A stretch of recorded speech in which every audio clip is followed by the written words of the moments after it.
As I watched the Bahamas House of Assembly's budget debate of the week beginning June 8th, 2026, I found myself less concerned about the allegations being debated than by what the proceedings revealed about leadership, accountability, and the health of democratic institutions.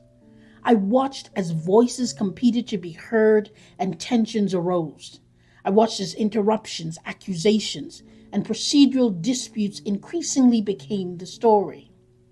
I was struggling to stay above a sea of irritation while waves of embarrassment crashed against the dignity of Parliament, the reputation of our nation, and the example being set for future generations. I was left asking a question that extends far beyond the walls of Parliament. What lesson is the nation learning from its leaders? I ask that question not as a PLP, not as an FNM, not as a supporter of any political tribe, but as a Bahamian, as a parent, as a woman in leadership, as someone who believes that no political party should ever become more important than the institutions that protect us all.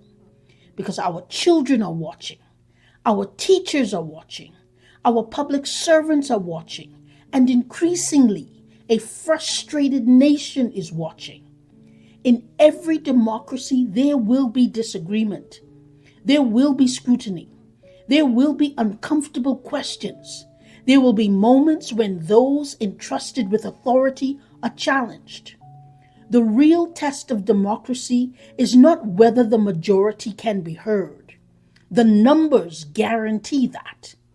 The real question is whether those with less power are permitted to speak, to question, to scrutinize, and to dissent without being dismissed, drowned out, escorted out, or treated as obstacles to governance. For it is often through dissent, not agreement, that democracies correct themselves, institutions strengthen themselves, and public trust is preserved. That is why what unfolded in the House this week should concern every Bahamian, not because of party, but because of principle. The public does not distinguish between individual members when such scenes unfold. Citizens simply see Parliament. They see their elected representatives. They see the institution entrusted with the governance of the nation. And increasingly, many see disorder. Every day, we lament the increase in violence in our schools. We express concerns about bullying, disrespect for authority, intolerance of differing views, anger, hostility, and the growing inability of people to disagree without becoming disagreeable. What lesson are we teaching when the highest legislative body in the land reflects the very behaviors we say we are trying to eliminate? A nation cannot teach one lesson in the classroom and demonstrate another in Parliament. Leadership is not merely what we say. Leadership is what we model. The House of Assembly is more than a political chamber. It is a national classroom. It is the most visible institution of democratic leadership in the Bahamas. When members shout each other down, when debate descends into personal confrontation, when voices are dismissed rather than heard, when authority appears angry rather than measured, and when disagreements is treated as disloyalty, we should not be surprised when those same behaviors are repeated throughout society. Children rarely become what we tell them to become. They become what they repeatedly see.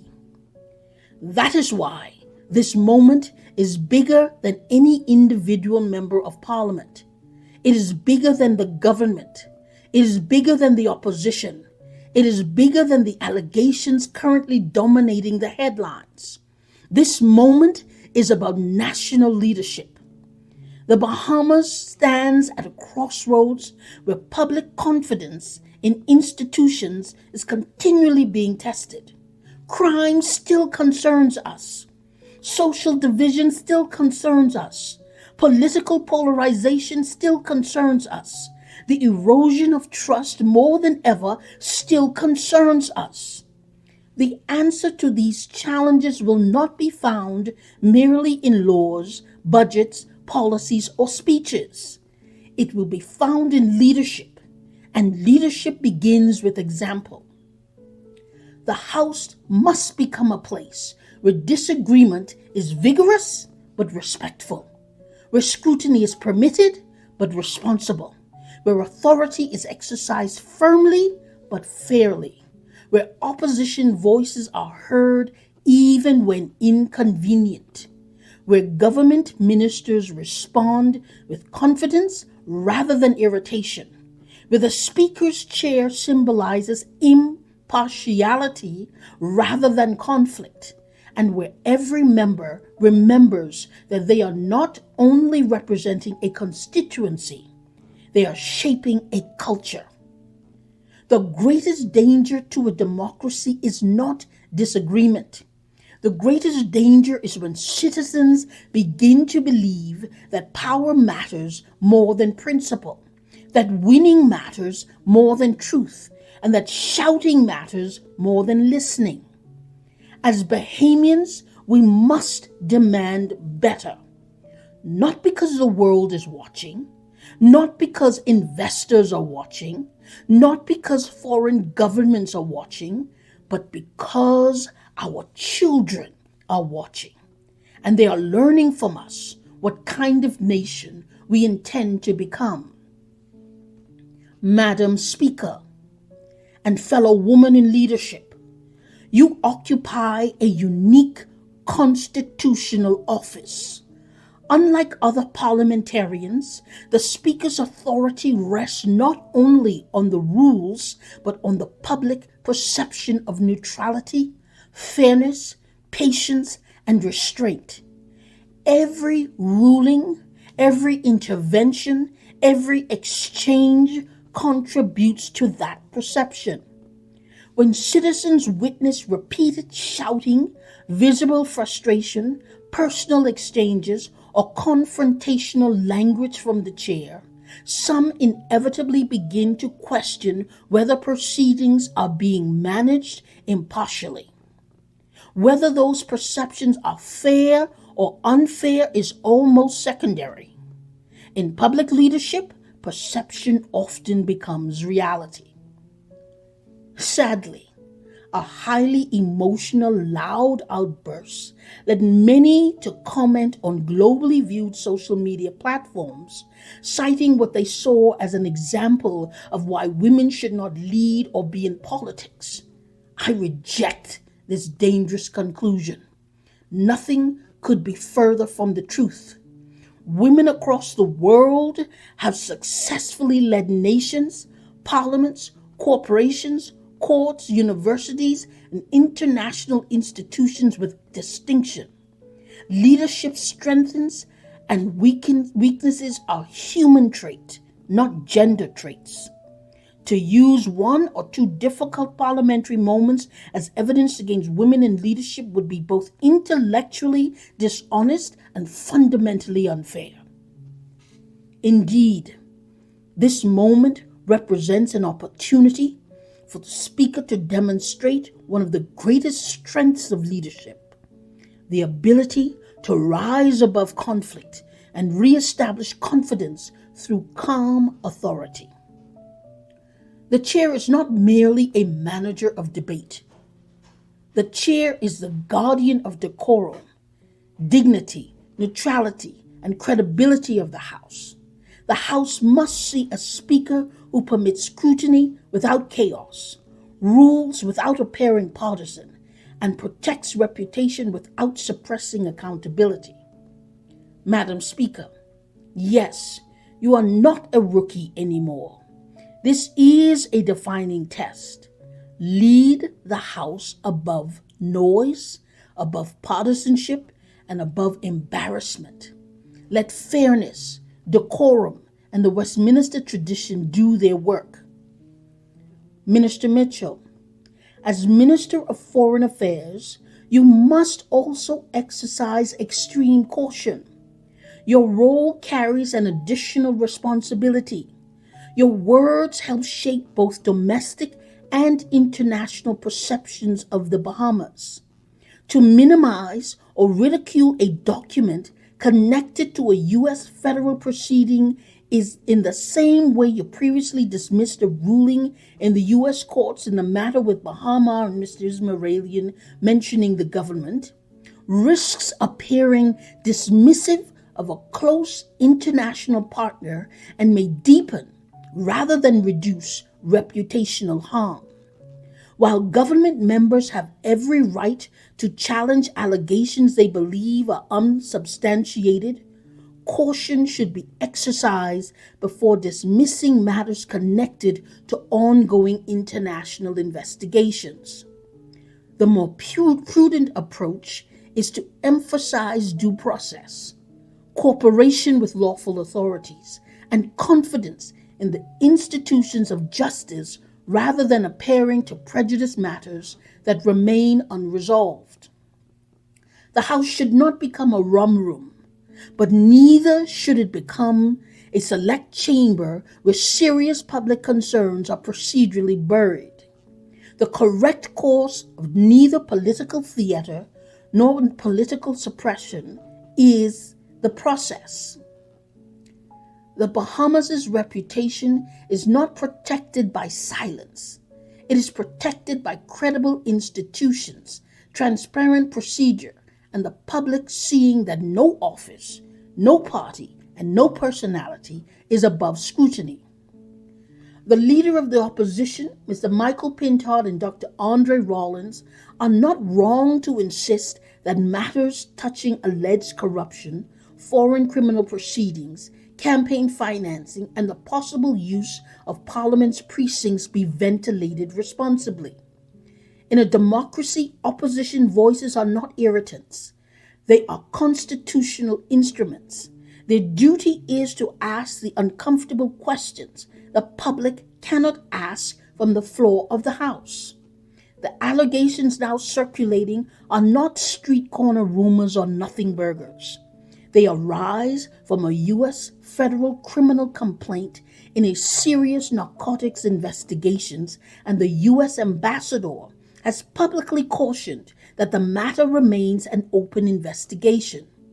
That does not make the allegation proven. It does, however, make it dangerous for the Parliament to dismiss them as frivolous gossip before a sober review is conducted. Under the Westminster tradition, parliamentary privilege exists so elected members may raise matters of public concern, scrutinize government, and hold power accountable. That privilege must not be abused, but neither should it be smothered when the reputation of the nation, the House, and the public office is at stake. Budget debates have historically enjoyed latitude precisely because budgets are about more than numbers.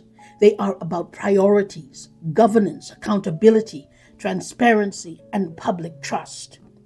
Questions concerning the relationship between political donations, public contracts, public policies decisions, and the exercise of government discretions are not foreign to budget debates. They are central to them. When a member of Parliament raises concerns about the influence of money in politics, the awarding of contracts, public-private partnerships, or the adequacy of safeguards against conflicts of interest, those questions should not automatically be interpreted as allegations of criminality. They are often questions of governance. Good governance requires that such questions be heard. Strong democracies are not weakened by uncomfortable inquiries. They are strengthened by them. Many Bahamians view Dr. Rawlins's intervention as an attempt to explore broader issues of accountability, transparency, and political influence within the context of government spending. Whether one agrees with the conclusions reached is ultimately secondary. The more important principle is that members of parliament must be afforded sufficient latitude to ask difficult questions on behalf of the people they represent. Parliament exists not merely to approve expenditures, but to examine them. Not merely to celebrate government decisions, but to scrutinize them. Not merely to affirm those in authority, but to hold authority accountable. The deeper issue is not really Dr. Rawlins's contribution to the debate. The deeper issue is whether the House is adopting an increasingly narrow interpretation of what opposition members may discuss during a budget debate. The conduct of Parliament is not the responsibility of the Speaker alone. Every member of Parliament contributes to the culture, dignity, and reputation of the House. The health of a democracy is often measured by the willingness of its institutions to tolerate difficult questions without immediately treating those questions as acts of disloyalty or misconduct. The answer to scrutiny should rarely be silence. The answer to scrutiny should be explanation. And the answer to questions should be facts. I would actually go one step further in the larger advisory. Government members should remember that holding a parliamentary majority confers not only power but responsibility. The Progressive Liberal Party currently commands an overwhelming majority in the House of Assembly. With 33 members, the government possesses the votes necessary to pass legislation, approve budgets, establish committees, control parliamentary business, and implement its agenda. The opposition does not possess those advantages. The opposition has no ministries. The opposition controls no government departments. The opposition administers no public budget. The opposition does not direct the allocation of public works projects, social programs, contracts, roads, parks, schools, clinics, or infrastructure spending. Indeed, the opposition members often find themselves in the difficult position of advocating for their constituencies while relying on government ministers to execute projects within those constituencies. This reality makes parliamentary debate even more important. When opposition members rise to speak during a budget debate, they are often exercising one of the few formal opportunities available to scrutinize government spending, question priorities, raise concerns from constituents, and challenge decisions made by the executive branch. In Westminster democracies, vigorous opposition is not an inconvenience to be managed. It is an essential safeguard. The majority governs, the opposition scrutinizes. Both functions are necessary. Government members should therefore resist the temptation to view every criticism as an attack and every question as an act of obstruction. A confident government welcomes scrutiny because it strengthens public confidence in the decisions. Likewise, members should exercise caution when encouraging confrontational exchanges from the floor. When parliamentarians collectively shout down colleagues, chair interruptions, or participate in hostile exchanges, they unintentionally weaken the authority of the chair they claim to support. The Speaker's authority should rest upon respect for the office and adherence to the rules, not upon the volume of partisan supporters. The public expects members of Parliament to disagree vigorously. What they do not expect is for elected leaders to appear unwilling to listen to one another. Democracy is not measured by how effectively the majority speaks. It is measured by how fairly the minority is allowed to be heard. The true test of parliamentary maturity is not whether the government can win a vote, The numbers guarantee that outcome. The true test is whether those holding power can demonstrate sufficient confidence to permit dissent, scrutiny, and uncomfortable questions without resorting to intimidation, ridicule, or collective silencing. That is the standard expected in mature Westminster democracies. That is the standard the Bahamas should strive to uphold.